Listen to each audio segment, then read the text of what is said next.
আসসালামু আলাইকুম প্রিয় শিক্ষার্থীরা, আজকের ক্লাসে তোমাদেরকে স্বাগতম। আজকে আমি হিসাব বিজ্ঞান প্রথম পত্রের দ্বিতীয় অধ্যায় থেকে হিসাবের বহিসমূহ থেকে আলোচনা করব। আজকের আলোচ্য বিষয় হচ্ছে তিনগোড়া নকদান বহি। তো তিনগোড়া নকদান বহির এখানে আমি একটি উদ্দীপক নিয়ে এসেছি। তোমরা লক্ষ্য করো, নিচের লেনদেনগুলো জনাব রায়হানের ব্যবসায় থেকে নেওয়া হয়েছে। জানুয়ারি 2020, জানুয়ারি 1 নগদ তহবিল 15,000 টাকা, ব্যাংক জমার উদ্বৃত্ত 7,000 টাকা। জানুয়ারি 5 দারে পণ্য বিক্রয় 10,000 টাকা। জানুয়ারি 8 5 তারিখের বিক্রয়লব্ধ অর্থ 5% বার্তায় নগদে পাওয়া গেল। 8 তারিখ, এই যে 5 তারিখ ধারে পণ্য বিক্রয় করা হয়েছিল 10,000 টাকা, এই 10,000 টাকা 5% বার্তায় পাওয়া গেছে নগদে। জানুয়ারি 15 তারিখ নগদ টাকা ব্যাংকে জমা দেওয়া হলো 5,000 টাকা। জানুয়ারি 25 নগদে বিক্রয় 5,000 টাকা। জানুয়ারি 30 নগদে ক্রয় 6,000 টাকা। এই হচ্ছে আমার উদ্দীপক। উদ্দীপকে জানুয়ারি 1 তারিখে যা আছে নগদ তহবিল এবং ব্যাংক জমা, সেটি হচ্ছে প্রারম্ভিক নগদ তহবিল এবং প্রারম্ভিক ব্যাংক জমা। সেটি আমরা জানি যে ডেবিট দিকে ব্যালেন্স বিডি আকারে দেখাতে হবে। জানুয়ারি 5 তারিখে ধারে পণ্য বিক্রয় 10,000 টাকা। এই ধারে পণ্য বিক্রয়টি আসলে নকদান বইয়ের অন্তর্ভুক্ত হবে না।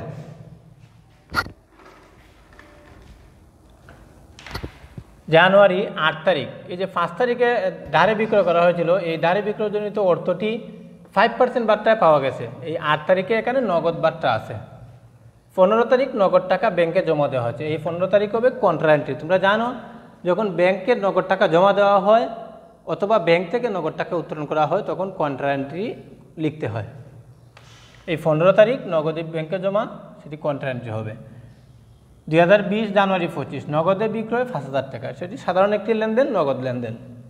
নগদে পণ্য ক্রয় 6,000 টাকা, সেটি একটি সাধারণ লেনদেন।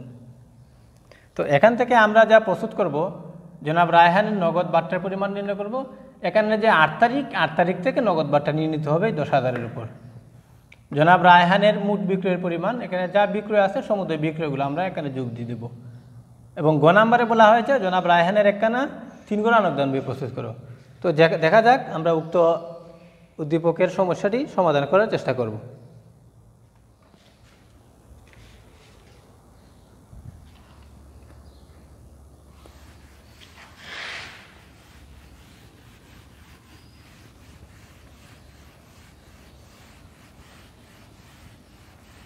ক নাম্বারে বলা হয়েছে জনাব রায়হানের নগদ বার্তার পরিমাণ নির্ণয়।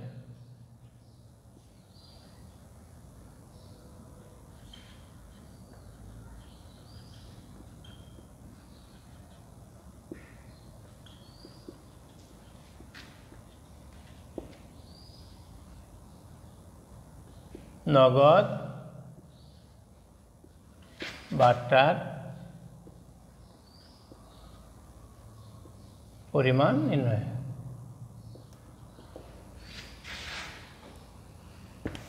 এখানে আমরা ছোট্ট একটি কলাম তৈরি করে নেই। হিসাব বিজ্ঞানের বিষয়গুলো কলাম আকারে সুন্দরভাবে সুশৃঙ্খলভাবে সাজিয়ে আনসার করা হচ্ছে এটি পরীক্ষার ভালো নম্বর পাওয়ার একটি উপায়। তাই আমরা একটি সুন্দর করে একটি ঘর তৈরি করে নিই। এখানে দুটি টাকার ঘর লিখতে পারি, এখানে একটি তারিখ লিখতে পারি। তারিখ বিবরণ, বিস্তারিত টাকা,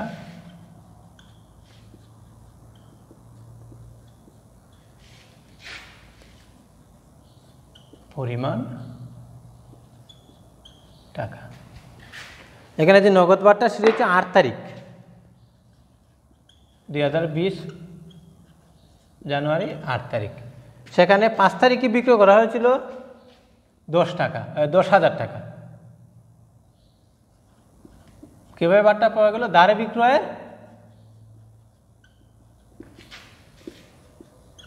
টাকা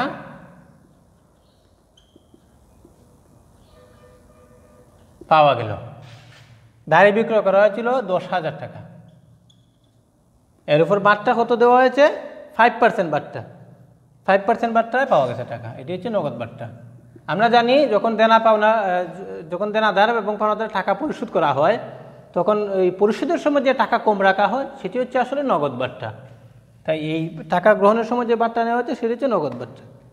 10,000-এর উপর ইন্টু 5%, 500 টাকা।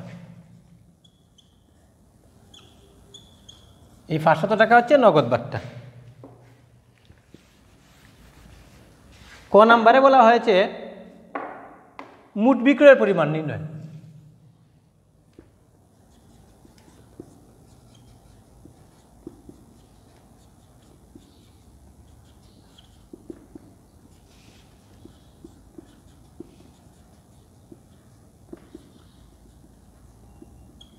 মোট বিক্রয়ের পরিমাণ নির্ণয় আমরা এভাবে একটি গড় তৈরি করতে পারি। এখানে একবার তারিখ,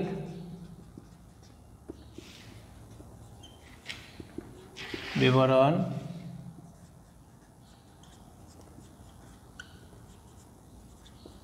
বিস্তারিত টাকা,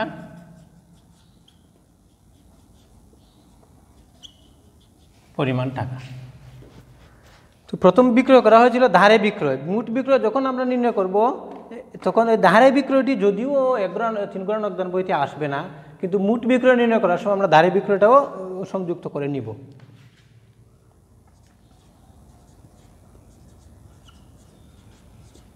জানুয়ারির 5 তারিখ হচ্ছে ধারে বিক্রয়।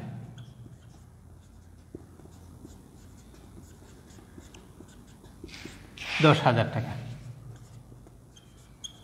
10,000 টাকা। আবার জানুয়ারি 20 তারিখে আবার আছে নগদ বিক্রয়। নগদ জানুয়ারি 20 তারিখে আছে নগদ বিক্রয় 3,000 টাকা। এই হচ্ছে 13,000 টাকা আছে মোট বিক্রয়। এবারে আমরা একটি 3 গ্রাম নগদান বিল প্রস্তুত করব।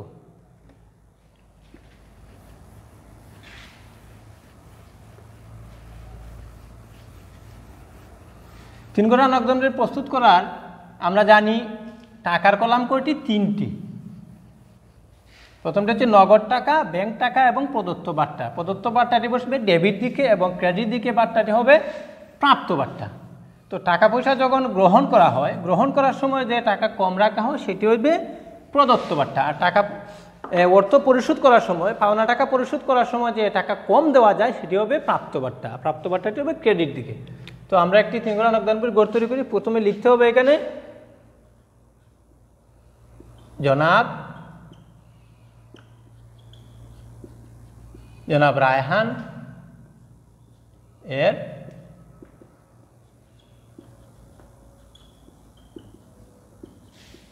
তিন গড়া নগদান বহি। তারিখ এখানে আগে প্রথমে একটা গড় তৈরি করে নিই আমরা, লম্বালম্বিভাবে একটা রো তৈরি করে নিই।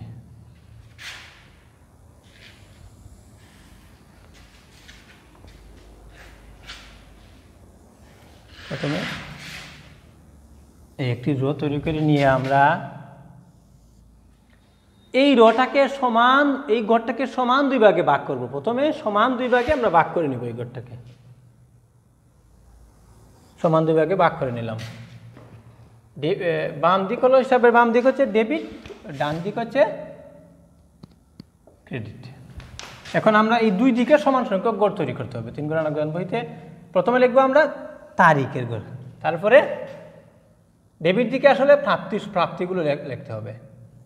প্রাপ্তি, এখানে একটি গড় লিখবো রসিদ নম্বর, এখানে লিখবো খতিয়ান পৃষ্ঠা, আর এখানে 3টি টাকার গড় লিখবো, একটি নগদ টাকা, ব্যাংক টাকা আর প্রদত্ত বার্তা টাকা। ঠিক সম পরিমাণ কলাম আমরা ক্রেডিট দিকেও প্রস্তুত করতে হবে। তারিখ, প্রদান, ভাউচার নম্বর, খতিয়ান পৃষ্ঠা, নগদ টাকা, ব্যাংক টাকা, প্রদত্ত প্রাপ্ত বার্তা। তারিখ, প্রাপ্তি, রসিদ নং, খতিয়ান পৃষ্ঠা, নগদ টাকা, ব্যাংক টাকা, প্রদত্ত বার্তা।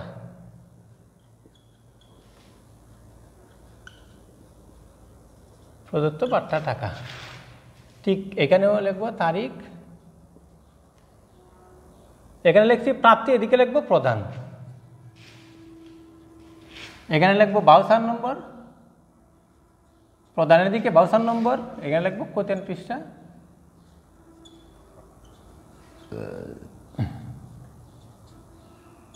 নগদ টাকা,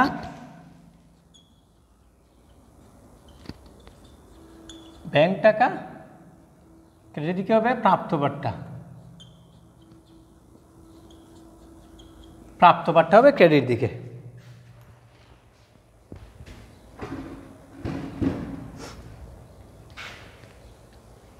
শুরু করি আমরা 3 গুণা যোগদান বহি। আমাদের জানুয়ারি 1 তারিখের লেনদেন ছিল নগদ তহবিল 15,000 টাকা এবং ব্যাংক জমার উদ্বৃত্ত 7,000 টাকা। এটি হচ্ছে ব্যালেন্স বিডি।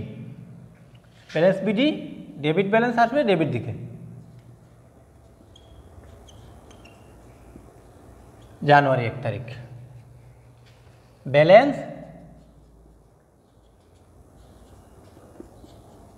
বিডি মানে ব্রড ডাউন, যে আনিত হলো, ব্রড ডাউন যে আনিত হলো। নগদে ছিল আমার 15,000 টাকা, নগদের যে ছিল 15,000 টাকা, ব্যাংকের যে ছিল 7,000 টাকা বসালাম। জানুয়ারি 5 তারিখে ছিল ধারে পণ্য বিক্রয়। এই ধারে পণ্য বিক্রয়টি আমরা নগদান বহির অন্তর্ভুক্ত করব না। জানুয়ারি 8 তারিখে 5 তারিখের বিক্রয়লব্ধ অর্থ 5% বার্তায় পাওয়া গেল। তো 5 তারিখে আমরা বিক্রয় করেছিলাম 10,000 টাকা ধারে। এই ধারে বিক্রয়ের টাকাটা আমরা 5% বার্তায় পেয়েছি। তাহলে যেহেতু পেয়েছি আমরা ডেবিট দিকে প্রাপ্তি করে লিখব। 8 তারিখ নগদ পেয়ে গেছি। ধারে বিক্রয় করছিলাম সময় জাবেদা ছিল প্রাপ্য হিসাব ডেবিট, বিক্রয় হিসাব ক্রেডিট। এখন টাকাটা পেয়েছি আমরা প্রাপ্য হিসাবের কাছ থেকে, সে কারণে আমরা এখানে প্রাপ্তির দিকে লিখব প্রাপ্য হিসাব। প্রাপ্য হিসাব বলতে দেনাদার আর কি। প্রাপ্য হিসাব থেকে টাকা পেয়েছি আমরা 10,000 বিক্রয় করেছিলাম ধারে। এই 10,000 থেকে 5% বাদটা আমরা বাদ দিতে হবে। তাহলে 10,000 বিয়োগ 5%, 9,500 টাকা আমরা নগদে পেয়েছি। কিন্তু আমরা ধারে বিক্রয় করেছিলাম 10,000 টাকা। এই 10,000 টাকা থেকে আমরা 9,500 টাকা পেয়েছি নগদ। তাহলে বাকি 500 টাকা বিক্রয় ঠিকই করেছিলাম 10,000, নগদ পেয়েছি 9,500। তাহলে বাকি 500 টাকা হবে আমাদের প্রদত্ত বার্তা। জানুয়ারি 15 তারিখ বলা হয়েছে নগদ টাকা ব্যাংকে জমা দেওয়া হয়েছে 5,000 টাকা। এই নগদ টাকা যখন ব্যাংকে জমা দেওয়া হলো, একই দিকে ব্যাংকের দিকে টাকা বৃদ্ধি পেল, অপরদিকে নগদের থেকে টাকা কমে গেল। এই জন্য আমরা এটি কন্ট্রাক্ট হিসেবে উভয় দিকে লিখতে হবে। নগদ টাকা ব্যাংকে জমা দেওয়া হলো, ডেবিট দিকে কি লিখব? ব্যাংকে বৃদ্ধি পেয়েছে, সে কারণে আমরা ডেবিট দিকে লিখব ব্যাংকের করে, আর প্রাপ্তির করে লিখব নগদান হিসাব।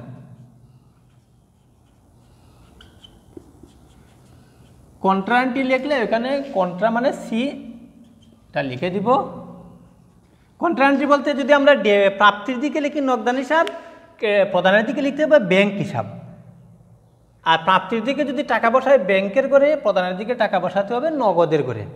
তাহলে ব্যাংকের নগদ টাকা জমা দেওয়া হয়েছে 5,000 টাকা। তাহলে ডেবিট দিকে ব্যাংকের কলামে 5,000 টাকা। এই এন্ট্রিটি আবার আমরা ক্রেডিট দিকেও লিখব, কন্ট্রা এন্ট্রি উভয় দিকেই লিখব। জানুয়ারি 15 তারিখে নগদ টাকা জমা দেওয়া হয়েছে, তাই নগদ তহবিল থেকে টাকা হ্রাস পেয়েছে, তাহলে এই দিকে লিখব নগদ করে। এখানে লিখব ব্যাংক হিসাব, নগদের করে 5,000 টাকা।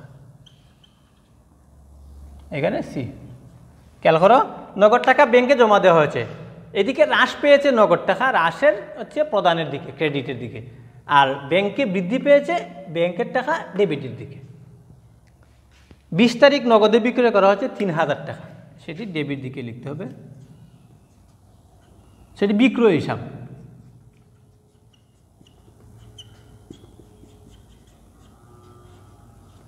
বিক্রয় হিসাব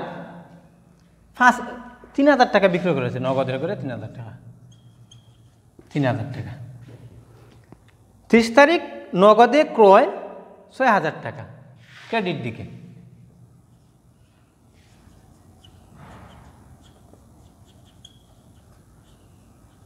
ক্রয় হিসাব কত নগদে ক্রয় করছে? 6,000 টাকার, 6,000 টাকা। আমাদের আর কোনো লেনদেন নাই। এখন আমাদের কাজ হচ্ছে আমরা নগদ এবং ব্যাংকের জের নির্ণয় করব। আর বার্তার কোনো জের হবে না। আমরা দেখো ডেবিট দিকে লিখেছি প্রদত্ত বার্তা, ক্রেডিট দিকে লিখেছি প্রাপ্ত বার্তা। সে কারণে প্রদত্ত বার্তা এবং প্রাপ্ত বার্তার কোনো জের নির্ণয় করা যাবে না, সেটি শুধুমাত্র যোগফল। আর নগদ এবং ব্যাংকের আমরা জের নির্ণয় করব। প্রথমে নগদের জেরটি নির্ণয় করে নেই। নির্ণয় করতে গেলে প্রথমে আমাদেরকে কী করতে হবে? সমান রেখা দুটি, এদিকে ডেবিট এবং ক্রেডিট দিকে নিজের যোগফল বসাবো। তো এখানে দেখা যাচ্ছে ডেবিট দিকে আছে 15,000, 9,500 এবং 3,000, ক্রেডিট দিকে আছে 5,000 এবং 6,000, 11,000 টাকা। তাহলে আমরা বুঝতে পারতেছি এখানে যে ডেবিট দিকে আমাদের টাকা বেশি আছে, সে কারণে আমরা এই ডেবিটের টাকাটাকে যোগফল হিসাবে বসাবো। 15,000 যোগ 9,500 যোগ হচ্ছে 3,000, যোগফল হলো 27,500 টাকা। 27,500 টাকা হচ্ছে যোগফল। এখানে আপনি উভয়ের দিকে 27,500 টাকা বসাবো। যোগফলের নিচে 2 দাগ দিয়ে বন্ধ করে দিতে হবে। এখন আমরা জের নির্ণয় করব। আমাদের যোগফল হলো 27,500 টাকা। এই 27,500 টাকা থেকে আমরা ক্রেডিট দিকের এই 2টা টাকা বিয়োগ দিব।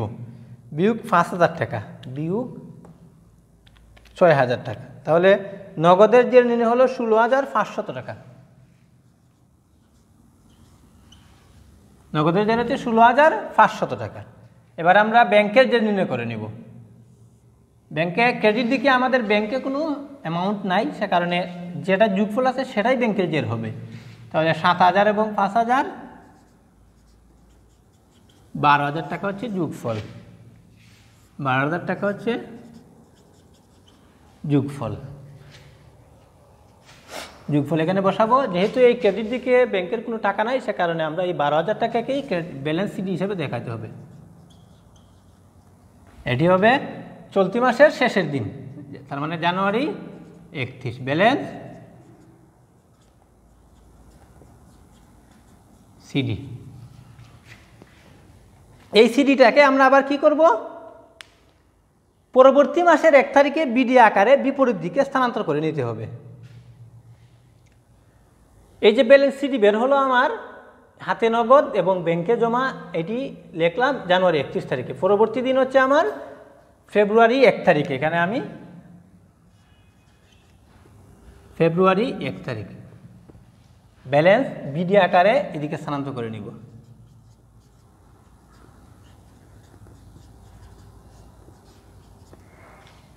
$16,500 এবং এখানে কত হলো? 12,000 টাকা। এ হচ্ছে আমার 3 গড়া নগদান বই। আশা করি 3 গড়া নগদান বইটি তোমরা বুঝতে পেরেছ। বাড়িতে 3 গড়া নগদান বইটি আবার চর্চা করলে আরও বিস্তারিত ভালোভাবে বুঝতে পারবে।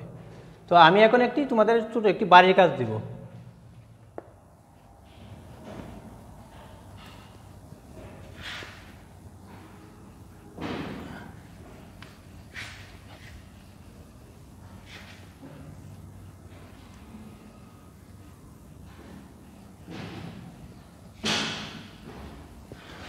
লক্ষ্য করো বাড়ির কাজটি, খাতা কলম নিয়ে বাড়ির কাজটি লিখে রাখো।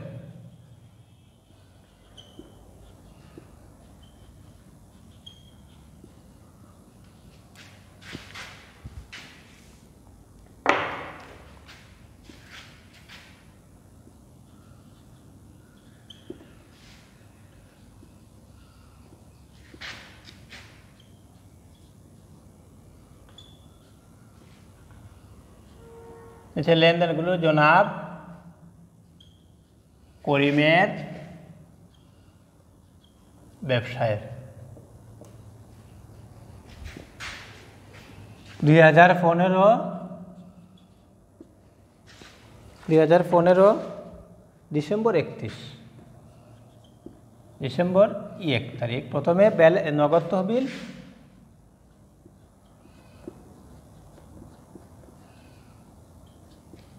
নগদ তহবিল আছে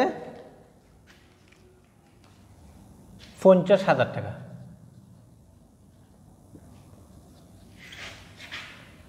আছে ব্যাংক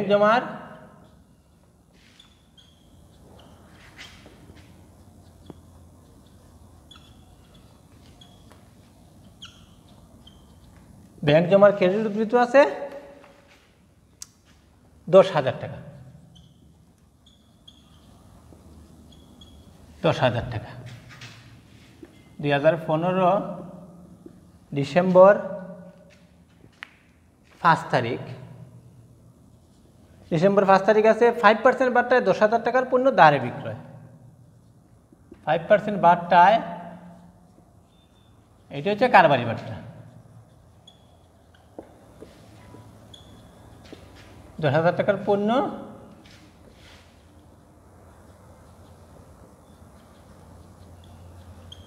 ধারে বিক্রয়। এরপর আছে ডিসেম্বর 10 তারিখ নগদে বিক্রয় 5,000 টাকা।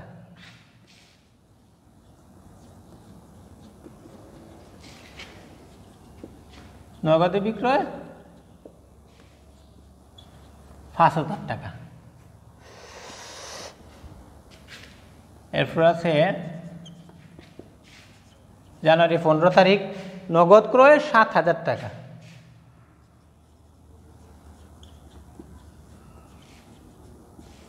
নগদ ক্রয় 7,000 টাকা। এর মধ্যে আমরা ধরে নেব 5% কারবারি বার্তা এবং 10% নগদ বার্তা। এখানে একটি বার্তা দিয়ে দিলাম 5% কারবারি বার্তা আর ধরে নিলাম আমরা 10% নগদ বার্তা। এখানে যে 7,000 টাকা বিক্রয় করছে নগদে, এই 7,000 টাকা থেকে প্রথমেই 5% কারবারি বার্তা ছাড়ান মূল্যের উপর বিয়োগ হয়ে যাবে। তো 5% কারবারি বার্তা হিসাবে রাখতে হবে না, আমরা 7,000 এখানে 7,000 মাইনাস 5% আমাদের বিক্রয় হবে 6,450 টাকার উপরে। এই 6,450 টাকার উপরে আবার আমরা 10% কারবারি বার্তা ধরবো। এই 665 টাকা আমরা কারবারি বার্তা নগদ বার্তা হিসাবভুক্ত করতে হবে। আর 7,000-এর উপরে প্রথমেই 5% কারবারি বার্তা বাদ দিয়ে দিব। বাদ দেওয়ার পরে যেটি হবে সেটির উপর 10% নগদ বার্তা আমরা 3 বার নগদান বহিতে হিসাবভুক্ত করব।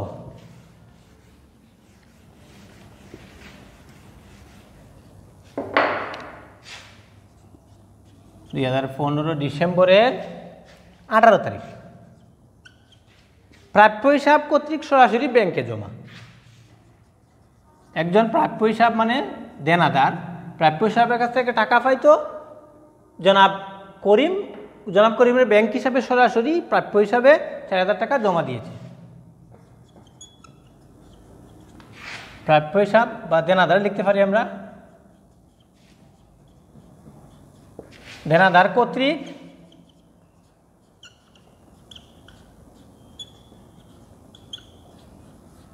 সরাসরি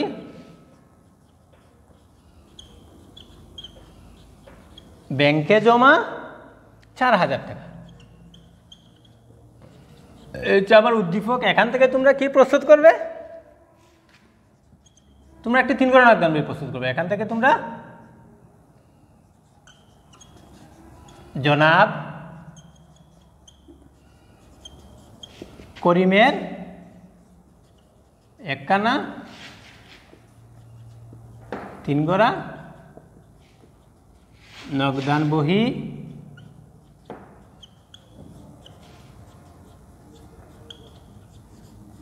প্রস্তুত করো। এই উদ্দীপক থেকে তোমরা জনাব করিমের একখানা 3 গড়া নগদান বহি প্রস্তুত করবে। আজকের মতো তোমাদেরকে ধন্যবাদ। দেখা হবে আগামী ক্লাসে।